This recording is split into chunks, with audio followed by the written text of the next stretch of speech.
तो आज हम लोग वास्तविक संख्याओं से संबंधित शेष प्रश्न जो आपके परीक्षा की दृष्टि से महत्वपूर्ण है वो आज हल करने वाले हैं। और ये वीडियो जो है आपका वास्तविक संख्याओं से संबंधित लास्ट वीडियो होगा, ठीक है। तो देखते हैं इसमें क्वेश्चन क्या कह रहा है कि 6 + √3 अपरिमेय संख्या है, सिद्ध कीजिए। आपको कॉपी पेन लेकर बैठना है, पुराने प्रश्न आएंगे बिल्कुल, मतलब वही प्रश्न नहीं आएंगे लेकिन दूसरे होंगे, संख्याएं बस चेंज होंगी, बाकी सब आपको तरीका वही लगाना है जो पहले लगाते हो। तो अब क्या करना है, आपको कॉपी पेन लेकर बैठना है और अपने मन से पहले करने क्वेश्चन। बाकी आपको स्पीड अगर धीमी लगा करे तो स्पीड बढ़ा लिया करो, है ना। देखो पहला क्वेश्चन आपको बताना है 6 + √3 अपरिमेय संख्या है। तो क्या करेंगे, माना 6 + √3 एक परिमेय संख्या है।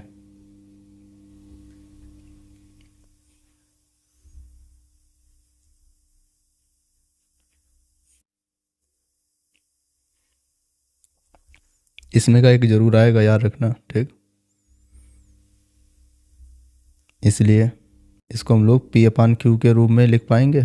तो लिखते हैं 6 + √3 बराबर P/Q और बता देंगे जहाँ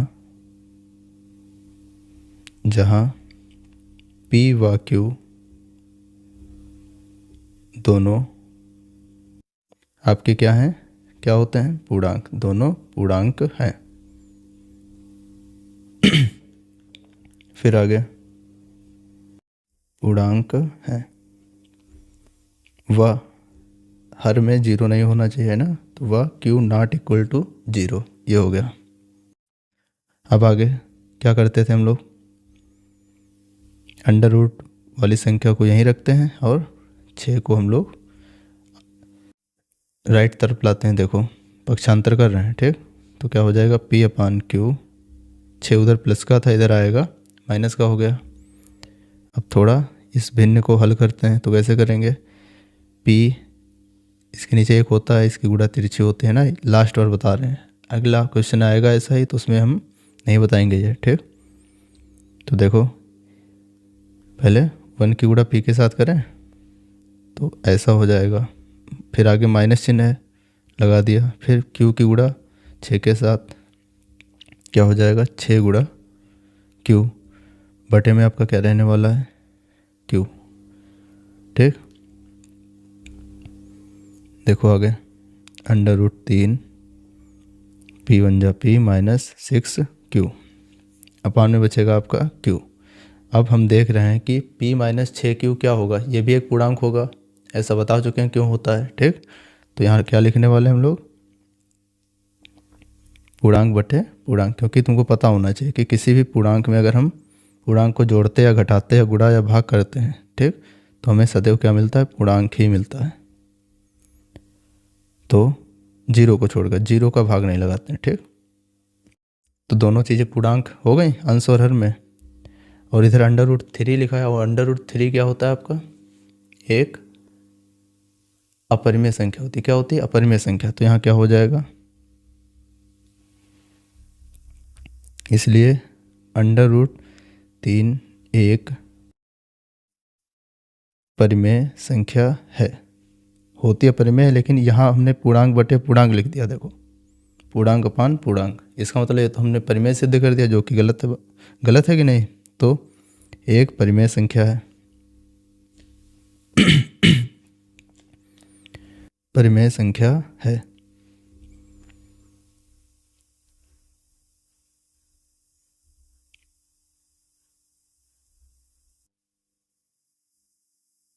जो कि क्या है, परिमेय संख्या है, जो नीचे लिख दे रहे हैं, जो कि विरोधाभास है, जो कि विरोधाभास है,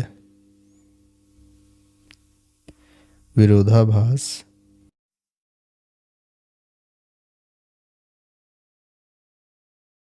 है। जिसका कारण क्या रहा है बताओ, जिसका कारण जिसका कारण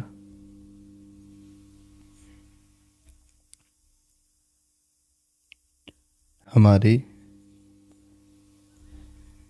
गलत परिकल्पना है। गलत परिकल्पना है, ये हो गया।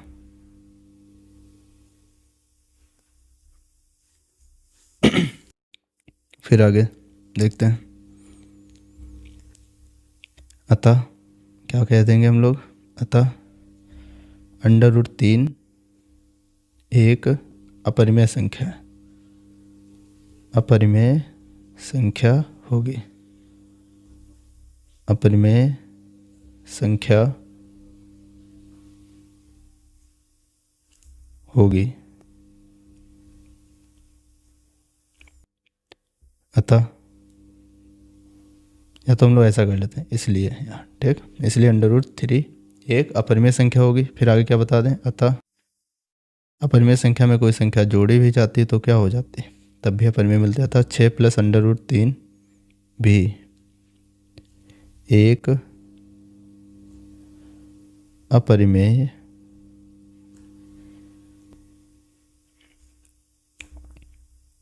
संख्या होगी। ये हो गया आपका आंसर। अगला क्वेश्चन देखते हैं। क्या कह रहा है कि सिद्ध कीजिए 2 + √3 एक अपरिमेय संख्या है। तो सेम वैसे है जैसा अभी ऊपर किया, ठीक। 2 को ले जाएंगे उधर, √3 उधर बचेगा, ठीक। तो ये नहीं बताने वाले हैं, आपको खुद से करना है। फिर आगे अगला देखते हैं। ये वाला बता दे रहे हैं, देखो।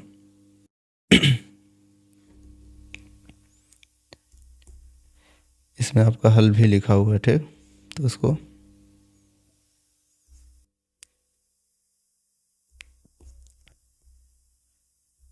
हटाते हैं, देखो।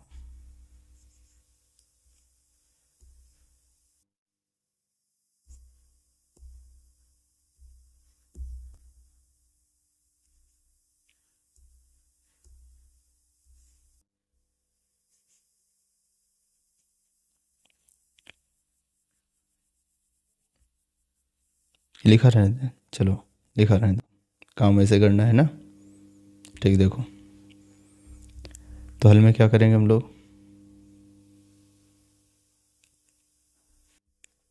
सबसे पहले मानेंगे, माना √3 √2 एक परिमेय संख्या है, ठीक। इसमें देखो इंटू में दिया, वहाँ जोड़ में दिया था, तो क्या करेंगे? पहले मान लिया हमने कि माना 3 √2 एक परिमेय संख्या है, इसलिए क्या हो जाएगा? 3 √2 को हम लोग P/Q के रूप में लिख सकते हैं ना। सेम वही काम करना है आपको, लिख दिया। फिर आगे यहाँ देखो, अब फिर आगे क्या होगा बताएंगे। जहाँ P व Q, सेम वैसे काम है, P व Q दोनों पूर्णांक हैं तथा Q ≠ 0। आप क्या करोगे? 3 गुणा में √2 के साथ, तो 3 को ले जाएंगे दाएं तरफ, ठीक है। दाएं तरफ मतलब P/Q की ओर, तो गुणा में उधर दिया तो इधर भाग में जाएगा, हर में, है ना। तो इधर बचेगा आपका √2 बराबर P/Q के साथ आ जाएगा 3, तो इसे लिख दें 3Q। फिर आगे अब P/3Q क्या होता है आपका? पूर्णांक। P भी पूर्णांक है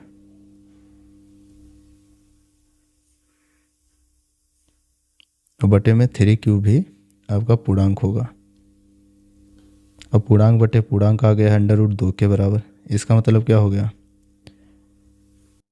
विरोधाभास हो गया, क्योंकि हमको पता है √2 क्या है? एक अपरिमेय संख्या है, इसलिए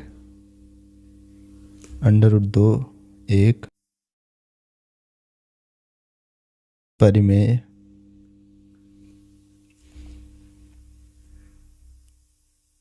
संख्या होगी, जिसका कारण, जो कि एक विरोधाभास है, ये लिख दे रहे हैं ना, जो कि एक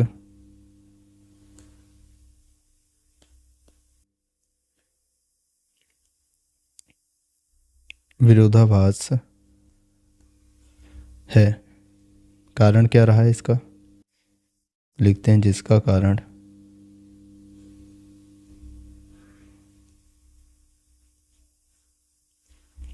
हमारी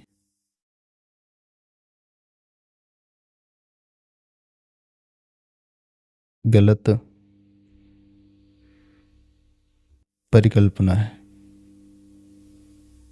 जो हम लोगों ने इसको क्या मान लिया था, पी अपान क्यू का रूप है ना, है।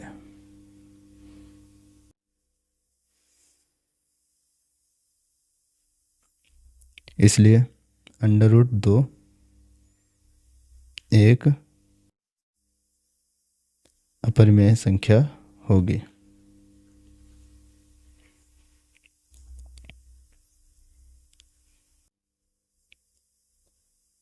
अब किसी अपरिमेय संख्या में किसी पूर्णांक का गुणा भी लगाओगे तो भी क्या होगा, वो भी अपरिमेय ही रहेगा। तो यहाँ पर लिखने वाले अतः क्या आया था आपका, 3 आया था साथ में ना, 3√2 भी एक अपरिमेय संख्या होगी, संख्या होगी। बस ये आपका आंसर हो गया। आगे देख लो, सेम वैसे बिल्कुल सेम है।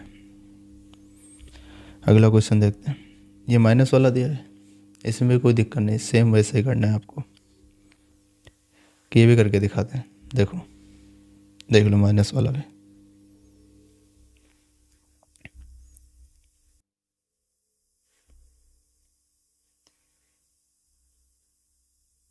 सबसे पहले क्या करेंगे, तो 5 माइनस √3 दिया, इसको अपरिमेय सिद्ध करना है। देखो तो लिखेंगे माना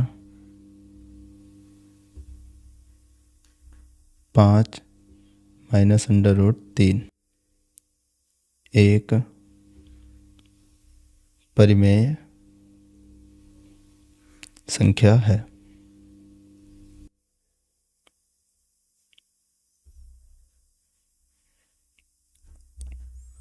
इसलिए 5 माइनस √3 बराबर क्या हो जाएगा आपका, पी अपान क्यू। और बताएंगे जहाँ पी व क्यू दोनों पूर्णांक हैं।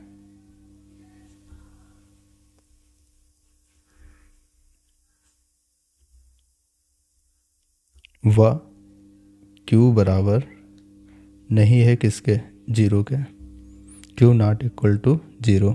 इतना हो गया।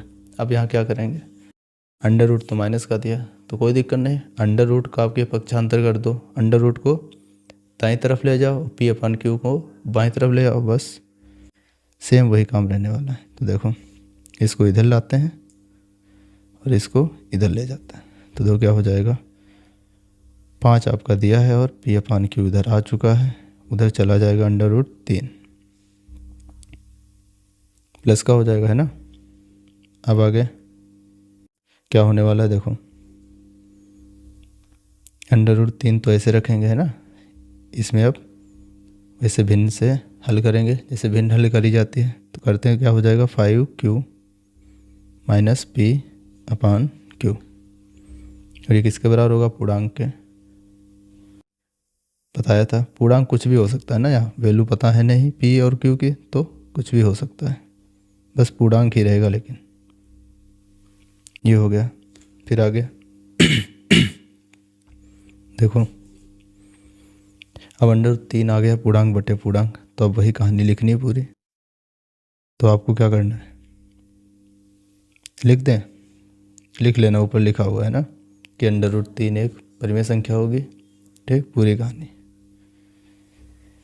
और जो कि क्या होगा, विरोधाभास, ठीक। फिर उसके बाद बता देना। ये हो गया।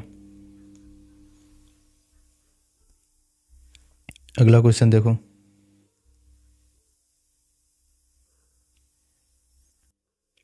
क्या कह रहा है, 26 और 91 का अभाज्य गुणनखंडन विधि द्वारा HCF तथा LCM ज्ञात कीजिए। तो हमें ज्ञात करना है HCF ऑफ 26, 91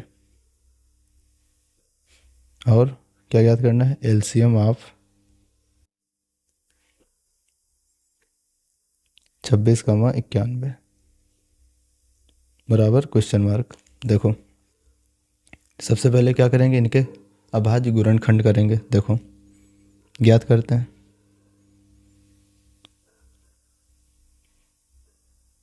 26 को हम लोग लिख सकते हैं, ऐसे लिख दें पहले, अभाज्य गुणनखंड, अभाज्य गुणनखंड।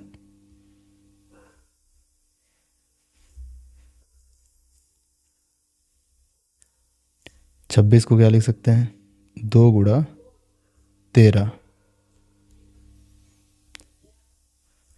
और 91 को हम लोग लिख सकते हैं 7 गुणा 13।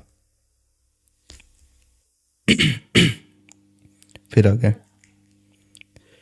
अब देखो क्या हो जाएगा आपका, यहाँ पर पहले HCF ज्ञात करना है, तो क्या करेंगे, HCF ऑफ 26, 91।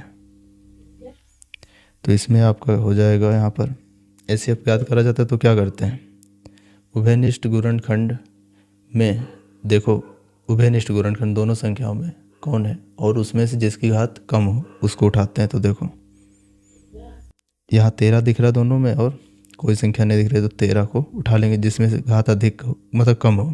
तो किसकी घात कम है, 13 की पावर 1, इसको उठा लिया। इसका मतलब HCF 26 होगी, 91 का क्या हो गया, 13।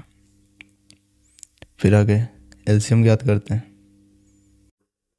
LCM में क्या होता है, जो उभयनिष्ठ गुणनखंड नजर आए उसमें से जिसकी पावर अधिक हो उनको उठाओ, और जो उभयनिष्ठ ना भी हो उनको भी लेना होता है।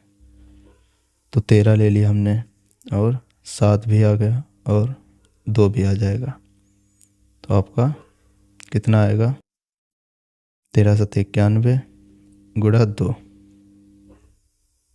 2 1 कम 2, 2 नाम 18, ये हो गया। आगे अगला क्वेश्चन देखो, देख चुके हो ना ये। फिर आगे 14 नंबर क्या कह रहा है कि दिया है HCF दे रखा है, LCM ज्ञात करना है। तो क्या करेंगे,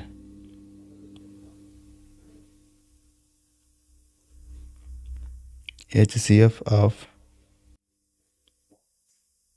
306, 657 बराबर 9, LCM ऑफ 306, 657 बराबर क्वेश्चन मार्क। ठीक, ये हो गया। अब क्या करेंगे,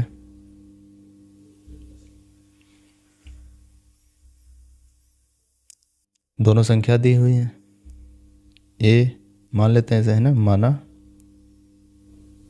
A बराबर, ऐसे लगवा चुके हैं इसीलिए जल्दी से बता रहे हैं। ठीक, B बराबर 657, HCF दिया हुआ है ना, बराबर 9, LCM ज्ञात करना है। तो चूँकि हमको पता है A गुणा B, मतलब कि पहली संख्या गुणा दूसरी संख्या बराबर LCM गुणा HCF होता है कि नहीं। तो LCM बराबर क्या हो जाएगा, बताओ, A गुणा B अपॉन HCF।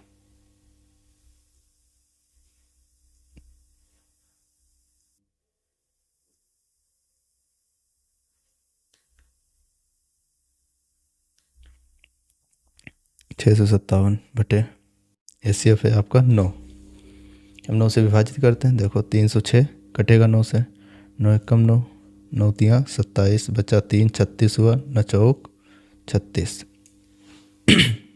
34 आ गया। अब 657 की गुणा 34 से करनी है, तो टेबल तो पता नहीं है ना, तो क्या करेंगे, अलग कर लेते हैं गुणा। 7 चौक 28, 20 2 22, 24 2 26, 7 तियाँ 21, 23 15 और 2 17 के साथ हासिल 1, 6 तियाँ 18 और 1 19, 8 2 1 3, 6 6 12 और 1 13, 2 11 1 12 हासिल 1 2, कितना आ गया, 22,338। ये आपका एलसीएम हो गया। ठीक, ये हो गया आंसर। अगला क्वेश्चन देखते हैं। अब क्या कह रहा है कि 867 तथा 255 का लासा ज्ञात कीजिए, और इसी का पूछा है मासा। तो दोनों चीज़ निकालते हैं। देखो, तब तुम्हें करने पड़ेंगे क्या, फैक्टर करते हैं। देखो कैसे करेंगे, ऊपर लिख लेना है ना। क्या लिखोगे,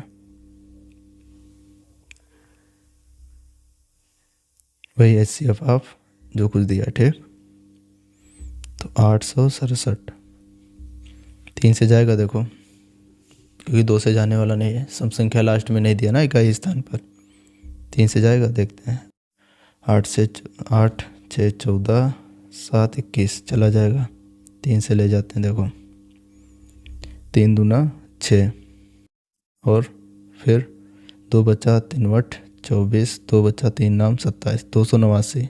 आपको मालूम है 17 का क्या होता है, वर्ग। 17 के पहाड़े में 17 बार में आता है 289, 17 एकम 17। तो 867 के अभाज्य गुणनखंड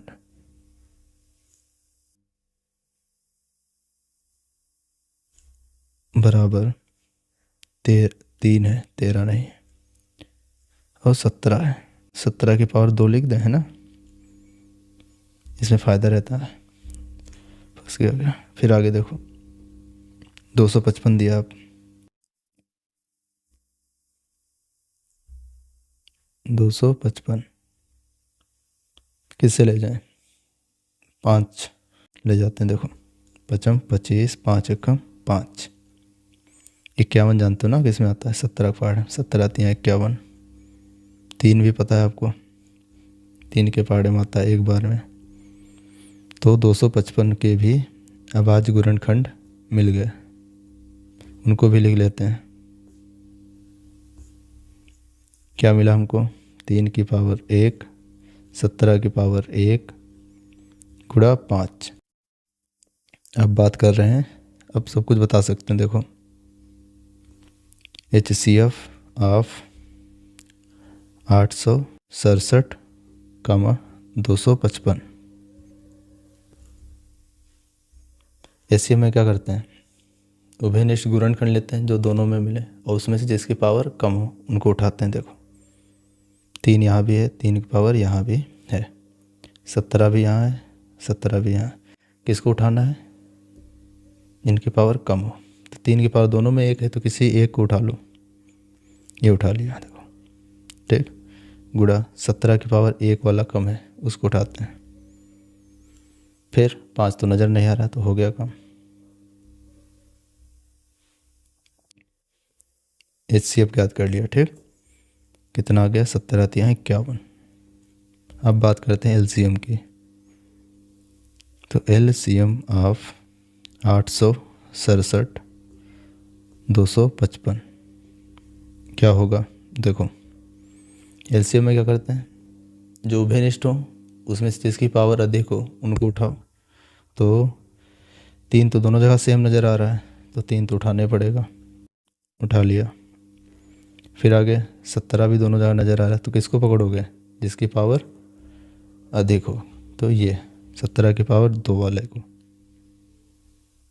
फिर आगे गुणा, फिर क्या करें हम लोग, ये 5 भी बाकी है ना, ये वाला देखो, इसको भी उठा लिया।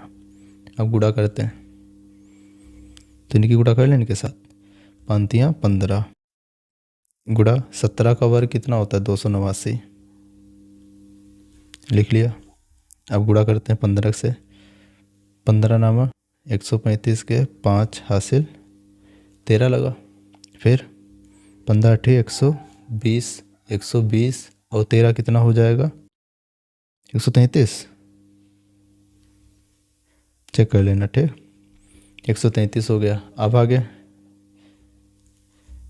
133 का मतलब फिर से 13 हासिल, ठीक। तो इसको यहाँ लगा देते हैं। 15 दूनी 30, 30 और 13 कितना हो जाएगा आपका 43। तो एलसीएम कितना आ गया आपका 4335। ये आंसर हो गया, ये भी आंसर है, दोनों चीज़ें पूछी गई थी, ठीक। तो ये हो गया। आगे देखते हैं। अब आपके सवाल वास्तविक संख्याओं से संबंधित जितने भी महत्वपूर्ण थे सब समाप्त हो चुके हैं। बस इतने ही थे आपके। अब अगले वीडियो में अगला चैप्टर देखते हैं, ठीक। तो इनको देखो और बस इतने ही लगाओ। बाकी एक्स्ट्रा जब ये लग जाए तब देखना अलग वाले सवाल जो हों, थोड़े अलग हों, जो पूछे ना गए हों, वो वाले देख सकते हो। ये सभी जितने पूछे जा चुके हैं सब लगवा चुके हैं, ठीक।